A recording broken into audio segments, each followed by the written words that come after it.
17 million so'mga bitgan qoshimiz. Aytib o'tamiz dedik, necha pulga bitishini. Tungi fonimiz 17 million so'mga bitdi. Darvozaxonamiz shaxmat fasonda bo'lgan. Qoshlarimizni bitkizib oldik 8 kunda. 8 kunda 170 kvadrat tunuka list ishlatdik. 90 metr slif qo'ydik. Slif kattasini qo'yganmiz. Bo'lmasa shifri dog'za ana ochilib qoladi. Hozir qo'yib o'taman. Bu xunuk bo'lib qoladi. Undan kattasini qo'ygancha yaxshi, ham sifatli chiqadi.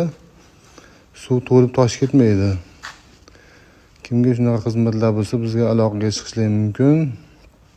Ishimiz yoqqan bo'lsa, like, komment, tanishlarga jo'natib qo'ysalar, ularni shunaqa puxta qilib bitkazamiz. Hayvonchalarimiz, ko'chamiz mana videomiz ham o'ta puxta qilib. Like bosish, komment yozish esdan chiqmasin. Sog' bo'linglar hammalaring.